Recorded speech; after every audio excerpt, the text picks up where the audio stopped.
There is this perception, though, that the PAP has lost touch with the man or the woman in the street. The PAP has never lost touch with the man or woman in the street, and you will see this through successive generations. My dad died when I was very young, 5 years old. So mum brought myself and my brother and sister up, and she was a Wow. working mum at the same That must time. have been so tough. It was tough for her, extremely tough. In today's world, I don't like to play the victim card. Do you still see or do you still hear of barriers that are preventing women from rising up to top positions? My philosophy is that when I am confronted with a barrier, I see the barrier as something to get over. What do you think is the biggest challenge facing Singapore right now?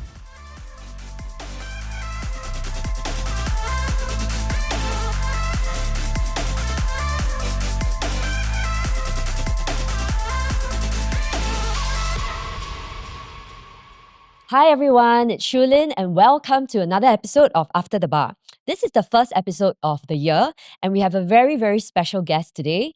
We have Singapore's Parliament's Leader of the House as well as Minister in the Prime Minister's Office. She is none other than Miss Indranee Rajah. Welcome, Minister Hi. Indranee. Thanks for having me. Thank you for coming. So I'm going to start with something random, Minister Indranee. Elon Musk. He said that Singapore is going extinct because of our declining birth rate. What do you say to that? You know, the fact that our birth rate is declining, that one's a fact, right? Yes. But I think that, Singapore, being Singapore, when there is a problem, we set our minds to it. And what we've done in the last few years is try to do our very best to make Singapore a place that is family-friendly, conducive. We've started out with a whole range of policy measures, but fundamentally, we just want Singapore to be a great place for people to raise families. And yesterday in Parliament, there was the Committee of Supply, so I was doing the PMO Committee of Supply. And the good news is that we had slightly more babies last year than the year before. Oh, wow, amazing. 300 more than the year before. So we're hoping that with these measures, there will be more. Okay. And Minister Indranee, my husband and I were having this conversation last night, and we were talking about how the increased baby bonuses, cheaper childcare subsidies, as well as parental leave, more on parental leave, they are great. You know, it sets up this environment very family forward, very family friendly. But because I'm 42 years old this year, I have two boys whom I love very dearly, 9 years old and 6 years old. And okay, maybe I'm oversharing a bit, but my gynecologist said that I'm still very fertile, but no amount of baby bonuses will incentivize us to have a third kid. You know, my husband and I were saying. So we were just discussing, actually, what will move the needle for us is something else entirely. I want to know your thoughts on this because you've had a lot of on-the-ground conversations with other Singaporeans. Okay, well, for you, perhaps, or those in your income bracket, maybe some of the monetary measures may not be as persuasive, but there are groups out there or couples out there for whom the money does make a big difference. So for that group, we're helping with the enhanced baby bonus, enhanced CDA, the large family scheme. But for you, I think there might be a different consideration. Yes. One, you've got two boys, right? Yes. They need a sister.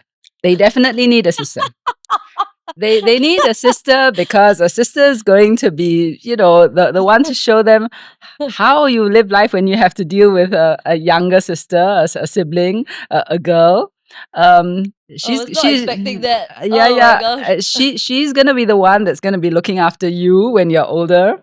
And it's just nice, I think, for children to have siblings. Yeah.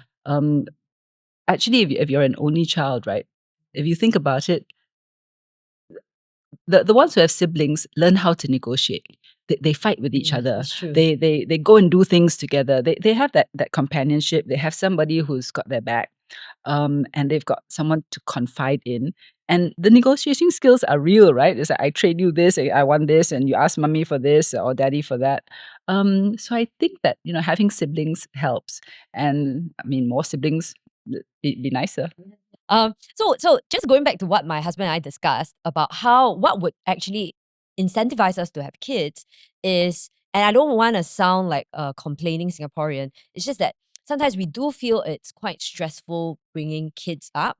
Like we're quite mindful because we don't want our kids to think that grades define them. Like even if they fail, hopefully they don't, but even if they don't do well in school, it's not the end. Because my husband and I went to good schools. I remember it was very, very stressful when I was preparing for the PSLE, for my O levels, my A levels. I did well eventually. And we think that also it doesn't help that a lot of parents put so much pressure on themselves. Some of them even quit their jobs, or they take a sabbatical to prepare their kids for PSLE. So that's when my husband and I had a slight disagreement. I think scrap the PSLE. He's like, no, we must keep the PSLE. What do you think? Because there's a lot of debate about the PSLE, right? So for PSLE, you've got one view, which is scrap it. Your husband's got the other view, which is we must keep it. And actually, we've done something a little bit sort of in between. The whole purpose of the PSLE is actually to set a certain goal, set a certain standard. It helps you to get a sense of how the child is performing. But really, it shouldn't become the be all and the end all. And I think the thing that was making it a problem, one was the T-score. So we've removed the T-score. But the other thing was streaming, right? Yes. That was the Yes. big thing, the big elephant in the room. Streaming had its origins, I'm not sure if you recall, back in the days of the Gold Kingsby report, when they were looking to see how to address the high attrition rate. And at that time, we did have a very high attrition rate in schools. And the thinking and the philosophy was, let us teach according to the child's pace, because some learn faster, some take a bit more time, and some learn differently. Nothing wrong with that fundamentally. But of course, if you take a very systems approach to it, the simplest way is you just group them by their ability. When I say ability, I mean the academic grades, right? Not necessarily their inherent qualities, because that was seen as the efficient way to do it. And to be fair, it did have results, because after streaming was introduced, actually the attrition rate and the dropout rate fell dramatically. But with every action, there is a reaction. Yes. And the reaction obviously was, oh, I am somehow less than the other group that is put in this category, right? And we did realize that it was having an impact on the children, and it was also driving parents' behavior. That sense that, if my class, if my child is not in the right class, somehow they're going to lose out in life forever. So that's why not too long ago we removed streaming. But what we kept was a different form, which is subject-based banding, meaning that you still retain that principle of teaching according to the child's ability, but you don't go and stigmatize them or put a label on them by saying that you're in normal or in technical or whatever it is. So yeah, we've got subject-based banding now, which seems to be working well, and actually it allows children of different abilities to be in different classes at the same time. So the ones who are very good at maths, you can be together in a maths class, but the one who's very good at maths may not be so great at art, or may not be so great at language or whatever it is, then they go into another group. So yeah. Interesting. I mean, I'm aware of some of the changes because my son is in primary 3 now. Mhm. And it's interesting because obviously there was streaming when I was still in primary school. So it's definitely less stressful. I actually have observed that parents, so this is what my husband and I have seen, because we're in the chat groups, right? All the WhatsApp chat groups. Parents do stress themselves out a lot. And I remember dropping off my son at his preschool. He was 5. There was this other girl who was waiting to be picked up by her helper. And apparently from Monday to Friday, this is 5 years old, she goes for tuition every single day to prepare for primary school. And I thought that was just crazy. Okay, but my son does go for Chinese berries class. That's about it, because we want them to have a childhood. So obviously the government can't do anything about parents' mindsets. But my going back to the conversation, I promise we'll be done after this. My husband and I were talking about it. We were like, yes, actually, there is this pervasive mindset and culture that, oh, we must equip our kids to be the best. And no expense shall be spared. So actually, who's benefiting from this? Actually, the tuition businesses. It's very good business for them. Yeah, not so great for the kids, right, who are there day in, day out. And then the parents also are stressing themselves out unnecessarily, in my view. Yeah, so let's take a step back. What's really driving all of this? What's really driving this is the fear that my child will lose out relative to another child. That's really it, right? And that would be true only if it's a zero sum. In other words, there's only like one place, and in order to get this place, someone else must lose out. And what we've been doing the last 10 years is really building the multiple pathways. So this is something that I hope parents will bear in mind. It is not that there's only just X number of limited opportunities. The opportunities are actually unlimited. That's number one, provided we get our economy right, provided we create those opportunities, which, as you can see from this year's budget, we're putting a lot of money in to do. But the second thing is that we should recognize that different children have different strengths and abilities. And sometimes, in the early years, you may progress very fast. Then later on, some of them slow down, and you have the converse is true. There's some who are late bloomers, right? And there's some who go on one track all of their life. They do science subjects, but then suddenly when they get into university or so on, they switch to art, so they do something completely different. And take yourself, for example, you did law, I mean, Yes. on the usual track, but now you're doing this podcast, which you obviously enjoy and are very successful at. Thank you. And it's a completely different path, but it is no less a good path and a fulfilling one for you. Yes. So the other thing that I hope parents will bear in mind is that today, right, when your child is entering primary school, by the time your child leaves university or poly or ITE, actually there are jobs that are not yet created, for which, as your child goes through the education system, MOE is going to start equipping him or her along the way. And podcasting wasn't a job to be thinking about. Let's say if you were in school in the mid 2000s. Even in the mid 2000s, we didn't even think of being influencers. That was when the iPhone was just coming out. So it was all Facebook at that time, even before Meta, right? But now you look at it, maybe about 10, 15 years on, the scene has changed so much. So for parents, I think the most important thing to remember is we're creating different pathways. We're creating opportunities. It is not set in stone. And it does not have to be that somebody else has to lose out in order for your child to go ahead. So the most important thing to me is your child learning, and is your child happy? And bear in mind that some children do take to stress very well, and some don't. Some really thrive, because if you don't give them something that's occupying their mind all the time, they get bored. When they get bored, they act up, because there's nothing to engage There's too them. much free time. That's right. But it's not just too much free time. There's nothing engaging the brain and Challenging intellectually. challenging them. Yeah, but there's some for whom it is a struggle. But that doesn't mean that that person who is, or that child who's doesn't do so well academically, doesn't mean that they don't have other brilliant gifts. Absolutely. And they may well have. So the trick is to see what is your child's gift, and how can I really bring that out. Yes, I love that. I love that. And yes, you're right, Minister, because when I stepped away from law, it was a very hard decision.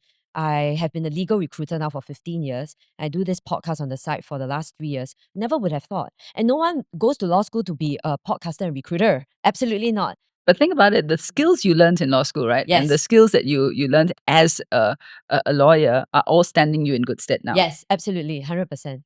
And I think I have the unique advantage of having sifted through thousands of CVs, resumes, and that's why I can tell wholeheartedly to my children, grades are not everything. I know people who've not attended university and they've done well. So you don't actually, I totally agree with the multiple pathways thing. And it could also be that all these parents were brought up in those times, like me, where we were very stuck in our ways. We must go to one of the good schools. There was the EM1, EM2, EM3 back then. Yes. Right? And then there is, obviously, you said normal acad, normal tech, and all that. But it's good that the government has done something about this. So maybe what we need is a slow or hopefully quicker cultural mindset shift? Yeah, I think that's partly the case because in every parent's mind, the school experience is what they experience, right? But then must also remember that they would have been out of school for at least a good number of years before their child comes along. Then the child will be in preschool for, let's say, another 6 years. So actually, by the time your child enters primary 1, a good 10 years or more would have elapsed then from what you experienced, your last experience of school and certainly even more of your last experience of primary 1. So just have to remember that things have changed. Times have changed. Okay, I got that. Thank you, Minister. So, in terms of flexible working arrangements, I love that the government is pushing for that and advocating for that, because as a working mom and also a recruiter, I actually tell my clients, if you don't allow your employees to work from home, we are fishing from a more limited pool of talent. How do we reconcile the fact that it's so obvious and yet a lot of companies are actually pushing for the reverse? They want everyone to come back to the office. I wonder if it's too idealistic for us to think that companies will try their best to accommodate to parents, working moms especially.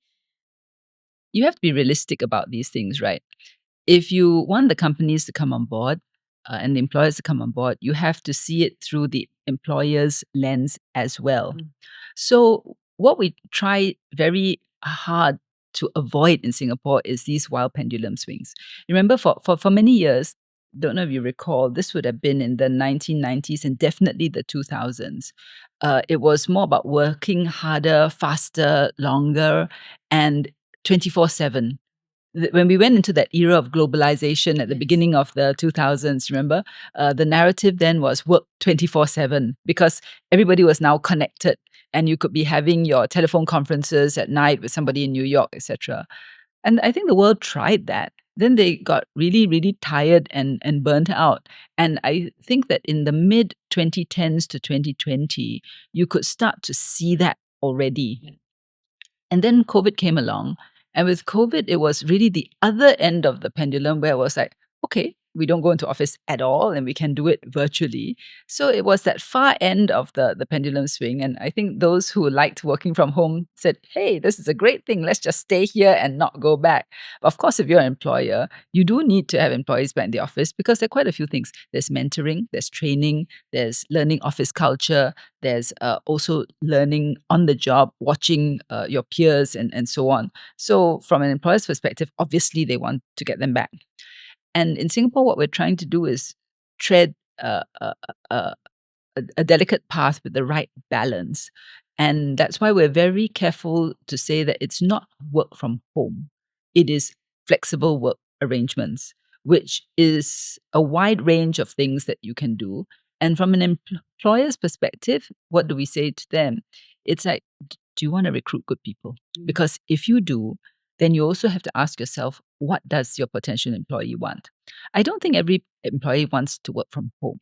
But what every employee wants is, firstly, to have some time for themselves, and secondly, if they have they have caregiving needs, to have that flexibility to take some time off. Maybe you start earlier and leave earlier, or the other way around, start later and leave later, or do part time, whatever it is. So you need.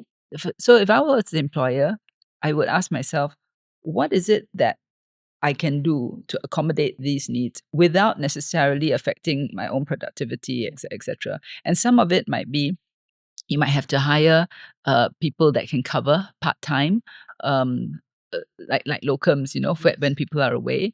So it boils down to good HR. So that's what we're doing, and we don't want to go the path in some other countries where the pendulum swing just keeps swinging back from the extremes, but doesn't settle in the middle. So in some other countries now, there's a very strong movement by employers, everybody back in the office, and if you don't come back to the office, then you're fired, kind of thing.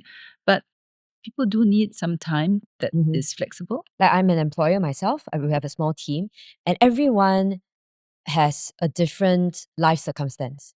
So, for instance, for me, I quite like coming to the office at least 4 or 4.5 days. in the office, simply because that's the time where I can have one-on-ones. We can actually catch up by going down to buy a cup of coffee, something you can't do over Zoom, right? But yes, maybe someone joining my team for the first time, I would actually insist that the first 3 to 6 months, they should come in every day, because otherwise you can't learn and people can't build that relationship with you. But otherwise, if you need your aircon serviceman in your home, then yes, work from home. It doesn't matter. But yeah, I believe that flexible working seems to mean different things for different people. Yeah, and I think for young people just entering the workforce, it is important to be in the office. They may not realize it, but a lot is learned just by sitting down and watching either your peers or your seniors doing things. For example, you and I were both from law, right? If you're a junior lawyer, how do you learn how to handle a client, especially a difficult client? There's no textbook for this. But sitting in on a meeting, because you're taking the notes, right? And watching how a more senior lawyer engages and deals with difficult situations, you absorb, you take away, you learn from that, you adapt. But it's a very powerful learning experience. So being with other people is important too. Yes, yes. Okay, I love that you talk about your career in law. Because actually a lot of people know that you're a minister, you wear so many hats, there's so many portfolios. I was just sharing with your colleague that it looks like you have 10 jobs. And he said maybe more than 10 jobs. So can we rewind a little bit to talk about your career as a lawyer? When Okay. you first started, there are not that many women who looked like you, right? And you profess to be a boomer. I'm not labeling you that. I don't know whether I can call you that. I didn't even I know. think I'm at the tail end of the boomers, yeah. Okay, okay. So you must have faced certain challenges when you first started out as a lawyer. Um, to be fair, right? uh, the firms that I worked with were all great places to work. But at the time when I started, which was way back, and I graduated in '86, got called to the bar in '87. That must seem like really antediluvian, right? Like years and years ago. There were very few women lawyers in litigation. So I was one of a handful at that time. It was a very male-dominated space. And there were two kinds of male lawyers that I had to deal with. There were the ones who were genuinely nice, very courteous, they help look out for you. And there were the other ones who were like, "Oh, okay, we've got this newbie girl here. Let's see if we can snook her. Let's see if we can, pull wool over her eyes and just take advantage of the fact that she's an inexperienced lawyer." So you had those two groups, and yeah, had to deal with them both. Mm. And in a recent interview with the Flying Dutchman, you said that what women need more of is someone to look into their eyes and say, I believe in you. So I'm so curious, who has ever been that person for you? I guess in the firms that I have worked with, uh, it's funny, but they never seem to doubt the fact that I could do it. And I think that's partly the work culture. I two of the lawyers whom I worked with and had a lot of respect for were Mr. Joe Grimberg, the late Mr. Joe Grimberg, SC, and Mr. Devinder Singh, also SC. I don't think either Mr. Grimberg or Devinder ever said, "I believe in you." But their way of showing it was just to hand me the file and say, "Okay, go and get this done." That is a different way of affirming belief that you could do something. And I took it as such. And since they had expressed confidence in the fact that I could do it by entrusting the task to me, I kind of like felt like, okay, you know, you mustn't let people down when they have confidence in you, right? So you just try your best. Yes. And can we talk about your transition to being a minister? Yeah, because when I was obviously doing a lot of research on you, it's very interesting because you entered the foray of politics whilst you were still a partner. And then there came a point where you were like, okay, I'm going to go to the government full time. Was it a difficult decision for you? So you got to remember that at that time there were only 4 women members of parliament: Dr. Aileen Wong, Madam Yu Fu Yishun, Mrs. Lim Hui Hua, and Dr. Lily Neo. And I had always thought that we should have more women in parliament. So when I was asked, I was like, yeah, okay, because I think women need to have a voice. So that was the impetus really. Wow, no For me. hesitation. My main hesitation was whether or not I would be able to cope with work as well as parliamentary work. But there were others already. Shanmugam and Devinder were both in parliament together at that time, and they seemed to be able to cope. So I figured that, well, they can do it. I can too. Yes. Give it a go. It was a bit more difficult. The other decision to enter a government or to join government as a political office holder. Because by that time, between the years 2001, when I had become an MP, and 2012, when I was asked to join government, I already had quite a heavy workload and a good career going. I had become SC in that Yes. period. SC Senior Counsel, for Senior those listening counsel, in. that's right, and had built up clientele, built up career practice, and I also had a team Yes. who would be without a team leader. I mean, those are things I had to think about at that time. But I thought about it, and I also felt that, well, I'd been lawyering for many years, and How old were you when you made that transition to full-time government? towards the end of the 40s. Yeah. Oh, that's a very senior lawyer. You're a very senior lawyer already. You mean old, right? No. As in, you must have built a very successful practice for to walk away I from did that. I did have a good practice. So that was the difficult part. But there was also the fact that I think at that time there was a need on the political front to have political office holders. And when PM asked, I figured, okay, maybe I should give this a shot.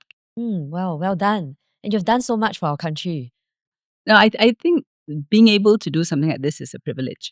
And it's not a privilege that's given to everybody, because you're put in a position where you can make a difference. You can do things, introduce new policies, and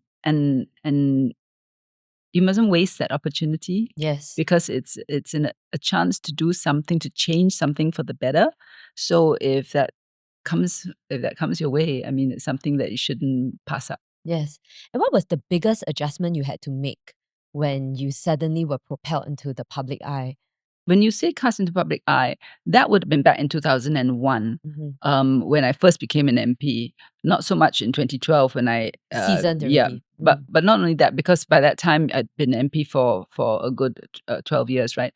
But remember, in 2001 there was no social media. That's right. There There were no podcasts. There were no podcasts, no Facebook, no Instagram, all the rest of it. It was basically mainstream media, so or television, radio, etc. So it was a different environment. And I guess, having been in politics as the media environment changed and evolved, you grow along with it and you adapt. And I'm curious, right? Because I imagine that if you were to go down for a cup of coffee or you were to buy breakfast, do you feel like you have no privacy? Do you have to wear a mask, sunglasses, cap? No. Singaporeans are actually very good about this. So I do that quite regularly. People will see me sometimes at Raffles City or at Great Wall City or wherever I happen to be going, and definitely at the market in my constituency. Yes. And yeah, most times they'll just smile. I mean, those who know me will smile, say hello. Yes. Those who don't, sometimes they do a sort of double take, like, are you really, the I remember once I went to Marine Parade Market. This was after I became an MP, but I hadn't entered government. And I was stopped by this guy, total stranger. Then he looked at me and he said, "You look very familiar." I said, "Yeah, I know, common face." He said, "No, I've seen you before." So I looked at him. He said, "Oh yeah, you were on that TV show, like How to Be a Millionaire, right?" I was like, no, I don't think that was me. But Wrong yeah, woman. but don't worry about it. It's okay. Oh, that's so funny. Enjoying the conversation with Minister Indranee so far? We'll get back to it in just a moment. But first, can you help us reach more people by giving us a 5-star rating on Spotify or a thumbs up on YouTube? Every bit helps.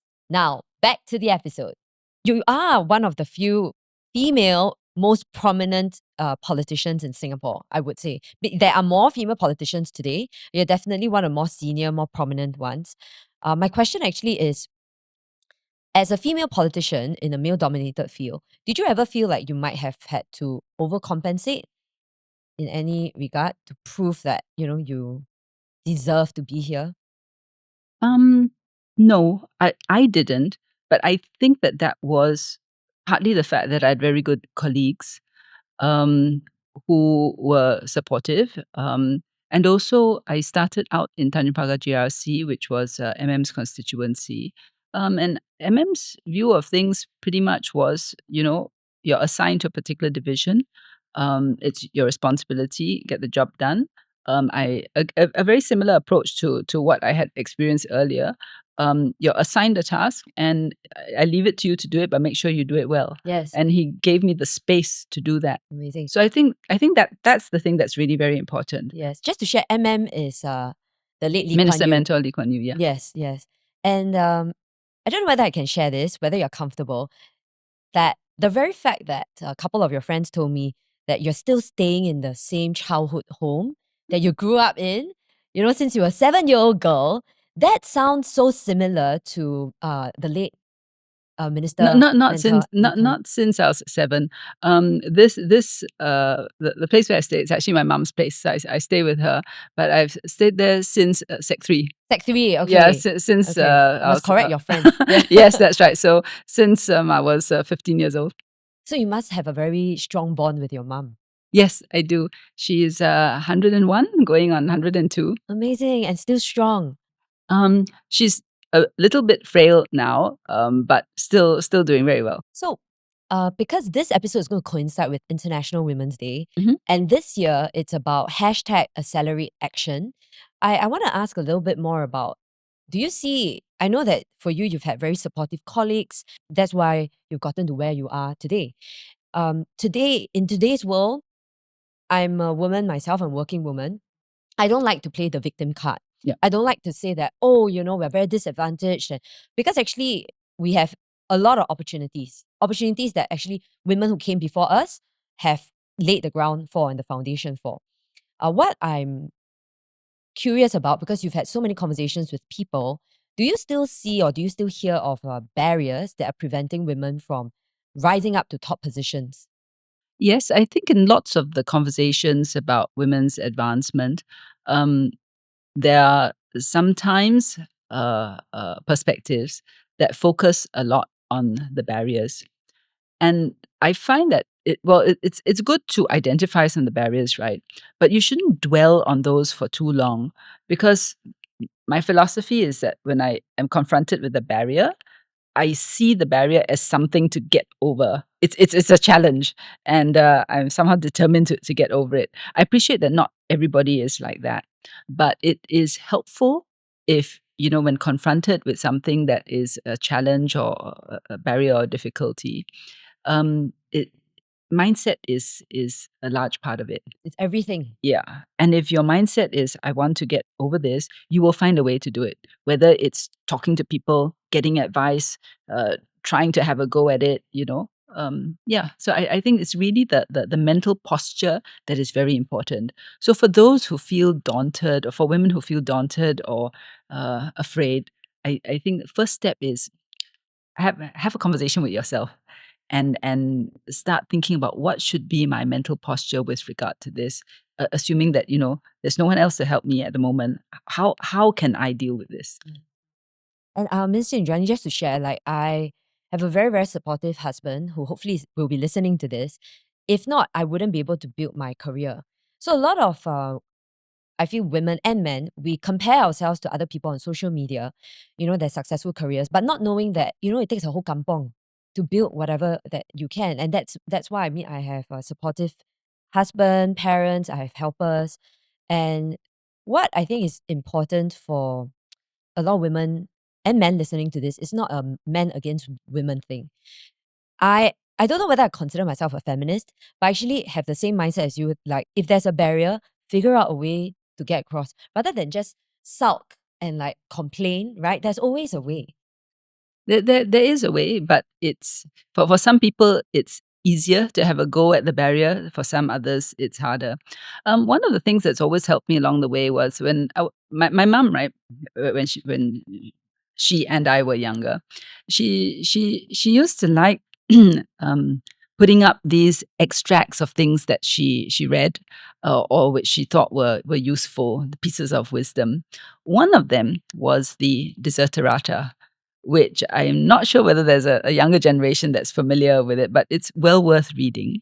And one of the lines, because she printed it out on this piece of paper and then she put it on the wall, and it happened to be in the area where as a kid I used to play. So every day I would see this Desiderata up there, right, staring back at me. And one of the lines was, there will always be those greater and lesser than yourself. And that's been a very useful thing to remember as you go through life, because especially in Singapore where things are so competitive, it's like always have to be the best, always have to be the best. But actually, if you think about that line, it's true. There will always be somebody who's better at you than doing something, and there will be others who are not as good as you. So it's okay. Just follow your path and chill. It's all right. You don't have to be always comparing yourself with others all the time. Yes. This is so true. In fact, I heard this line from the rap artist Drake that said, "Don't let success go to your head and don't let failure get to your heart." Because actually, at the end of the day, if we hang on to the outcome so tightly, that's where there's no joy at all. But not only that, it means that the outcome defines you. Yes. Which it shouldn't, because there are different outcomes. And then if the outcome defines you, then you're always going to be on this roller coaster of I'm bad, I'm good, I'm bad, I'm good. And that shouldn't be the case. It's really more a question of knowing your own strengths, your own limits, and also knowing how far you can push yourself and when are the times that you can actually break the boundaries that hold you back and push on to new heights. And Minister Indranee, how did you get so wise? I'm not wise. So it sounds like your mom has had an outsized influence on you. Yes, she did. Because my dad died when I was very young, 5 years old. So mom brought myself and my brother and sister up. And she was a working mom at the same time. That must have been so tough. It was tough for her, extremely tough, but she managed it. And I think she loved reading a lot, and she passed on that habit to us, which meant that she gave us a wide range of material, which included poems, it included life advice, lots of things. So yes, I would say mom's been a big influence. Wow, that's amazing. So, Minister, in my role as a recruiter, I see law firms and companies and banks, they suffer from high levels of attrition.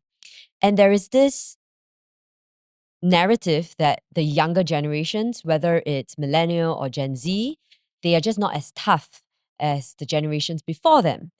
And I was wondering whether you have any thoughts on this.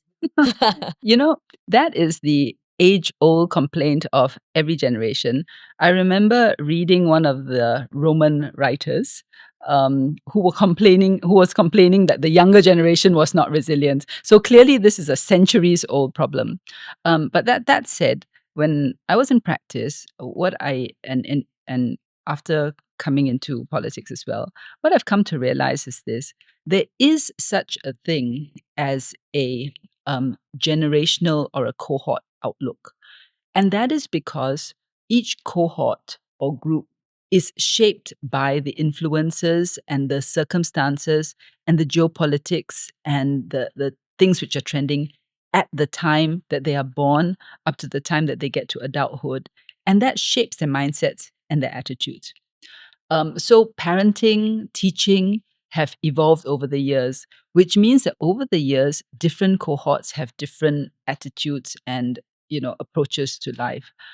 I used to do recruiting when I was in the law firm as well, and so the very early batches were like, okay, whatever you say, they'll just do. A marked difference was towards the end of the 1990s, when you remember we had the whole .com thing. Yes. Yeah. So that was the very first time I remember interviewing applicants, and then they would interview you back because they would say, "Oh, what is your work-life balance like? Do you have to work Saturdays?" And you're kind of like, because for an older generation, it's like, what kind of question is this to be asking your potential employer? You should be asking, how can I make myself How can I useful to the... contribute? Yes, that's Yes. right. But it was clearly a generational thing, because one after another, the same questions were coming out. And that was the first time I realized that, hang on, there's something going on here. And it's beyond the individual.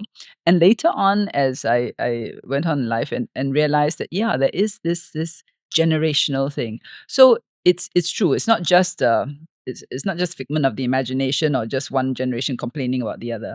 The trick is to figure out for each generation what are the things that operate on their minds. And also, don't forget, as Singapore has become more and more developed, parents, I think, who went through tough times want to shield their children from potentially hard circumstances.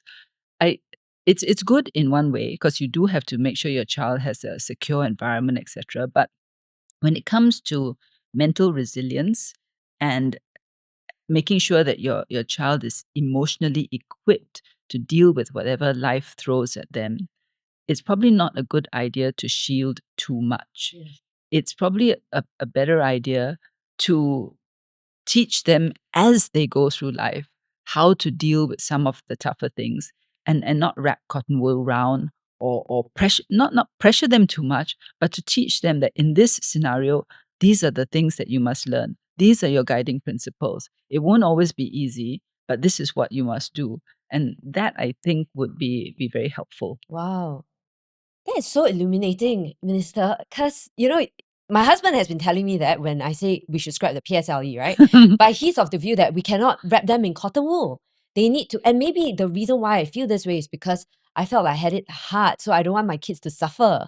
So maybe that's the emotional reaction that I had. It may be, but it doesn't mean that we have to keep PSLE the way it was during True, your true, time, true, because true. there were some valid concerns about that. Yes. Hence the movements, right, that we've made. Yes. So I think the key thing is just making sure that your children are happy and well adjusted. Yeah. And for them to be able to say when they're not, because some children also don't say anything because they want to please their parents, right? Yes, Then that's they right. keep it inside, and then they Yes. get very stressed, and then that's how they get Yeah. affected. Yes.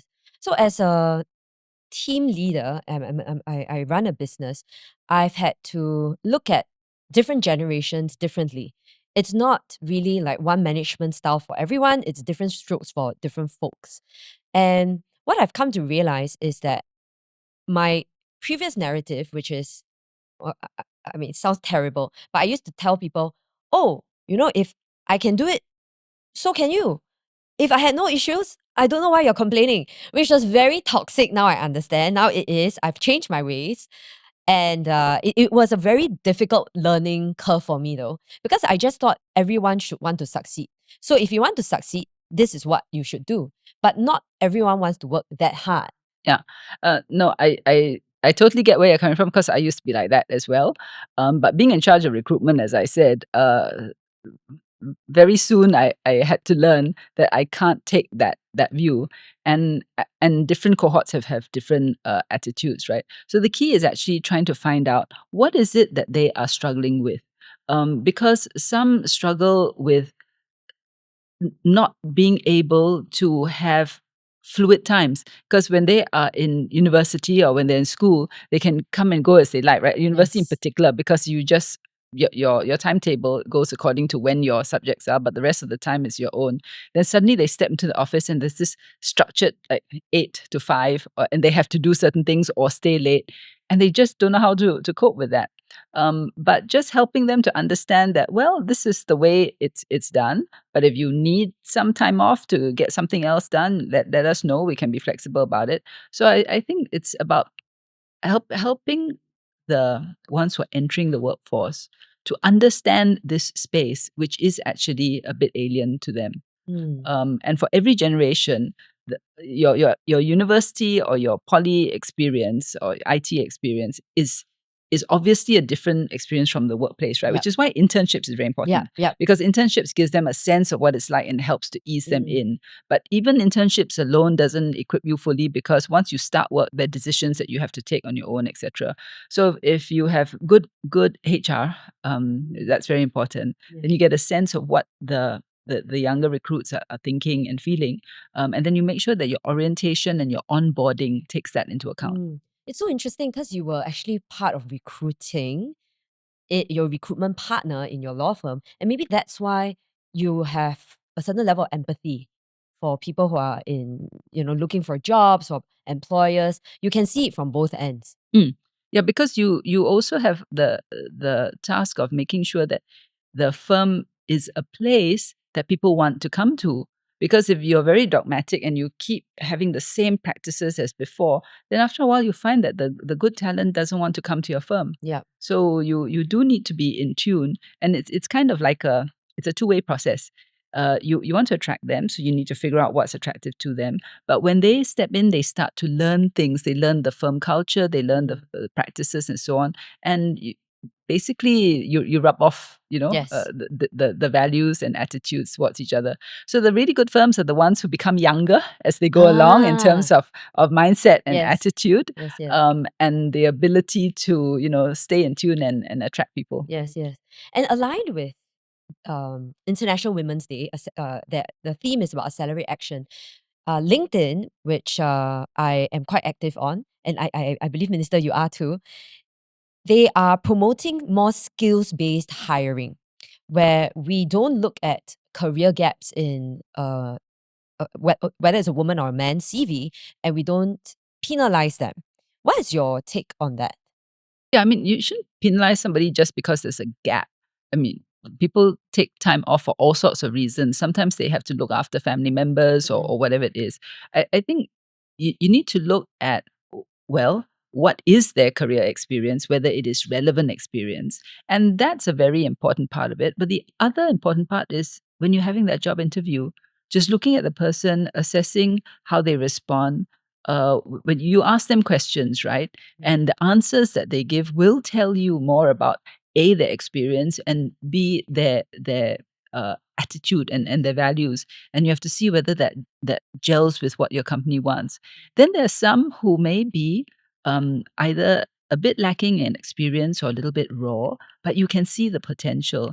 And that's something I've always felt very strongly about. Everybody has potential. So just because that person hasn't already done this particular job is not the be all and the end all. The question, if you're a recruiter, is to ask yourself, do I think this person can step up to this job if with some training, with some encouragement, and whether I see that person has the drive, and give them the chance. Yes, I 100% agree. I've actually hired someone with no university degree, and she was retrenched, but I saw the potential in her, and she's been with my company for 4 years. So I practice what I preach. Very good. But there are some jobs, obviously, like lawyers, engineers, where you do need a degree. For the professional ones, yes, Yes. you do need to have that training because people rely on professionals, which means that there is an obligation to make sure that they have the right training and qualifications in order to advise other people who are going to be relying on them and whose life outcomes may depend on the advice that they give. Yes. So, Minister Indranee, I have a few more questions before we wrap up. So this is slightly controversial. I don't know how you feel about me asking this. So PAP has been obviously in power for many, many years, and we are also grateful to the late Minister Mentor Lee Kuan Yew. There is this perception, though, that the PAP has lost touch with the man or the woman in the street. And I wonder what is being done to bridge that gap or that perception, change that perception. The PAP has never lost touch with the man or woman in the street. And you will see this through successive generations. In the latest iteration of this is Forward SG. But don't forget, before Forward SG, there was SG Together. Before SG Together, there was also Our Singapore Conversation. And, we've been doing this regularly. And the purpose of this is to stay in touch. And you can see with the latest budget that it actually addresses concerns and pain points. So the assurance package, which we had rolled out in previous years, this year with the CDC vouchers, as well as the assistance that will be given through the GST vouchers, all of this is intended to address concerns with cost of living, right? And then for the seniors, we give extra. But that's not all.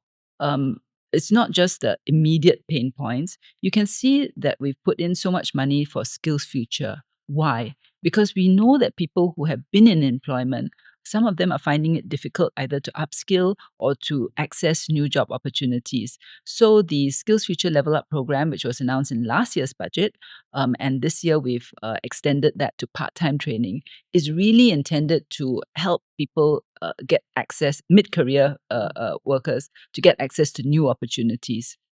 Then think about the families one. Families one, we've heard the pain points, which is cost, which is time, which is preschool. So we enhanced the baby bonus cash gift. We enhanced the child development account.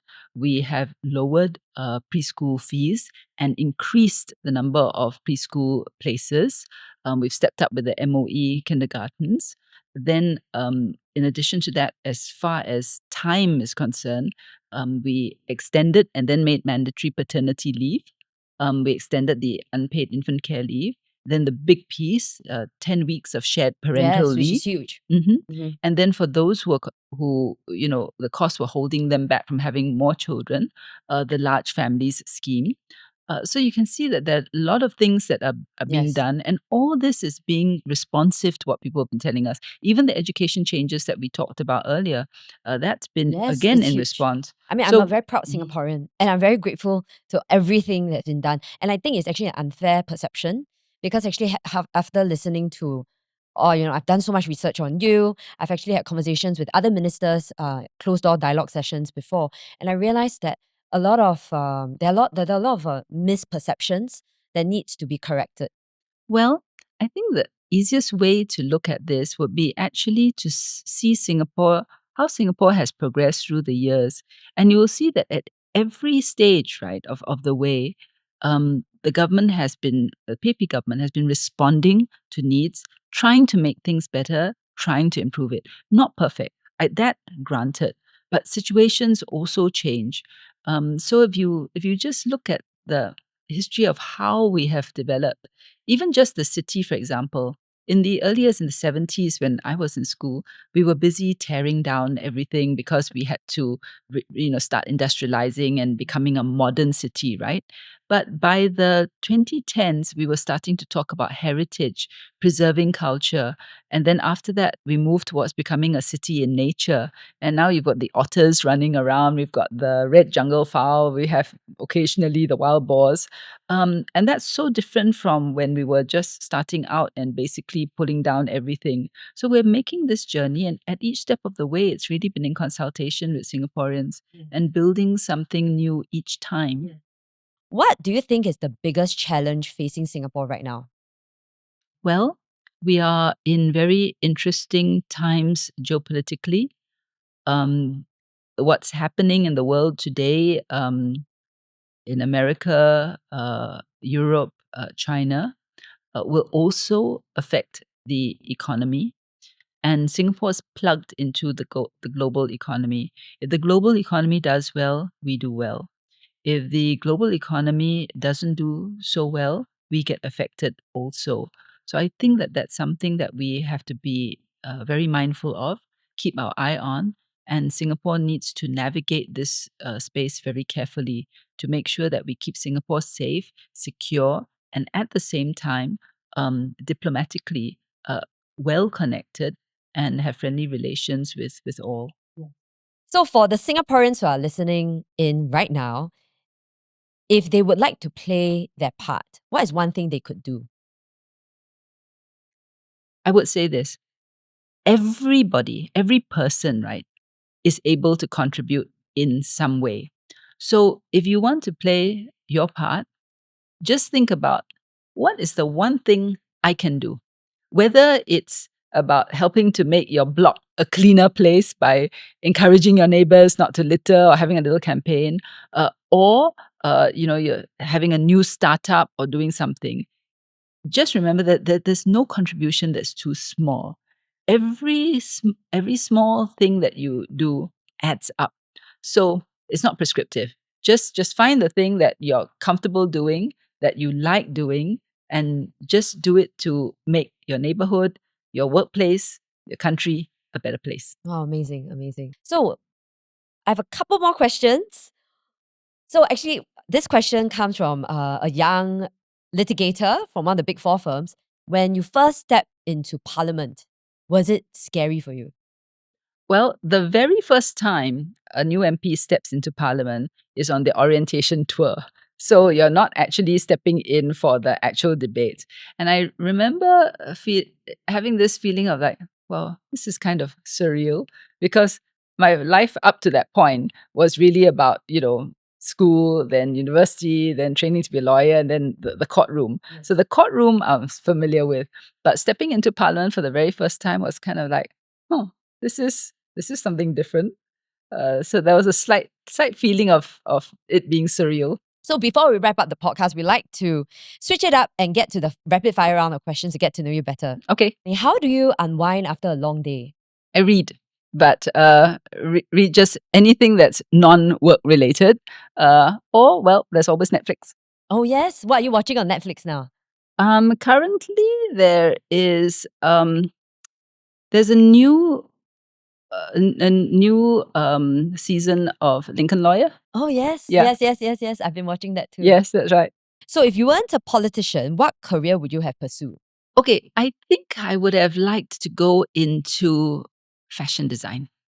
Yeah, I mean you look very fashionable today. No, but I think that's really interesting. Have you seen the latest Schiaparelli collection? It's No. really structured and Schiaparelli is like a very old brand, and then for the longest time they weren't very prominent. Yes. But their latest collection has been making the waves, and it's just amazingly well structured. Yes.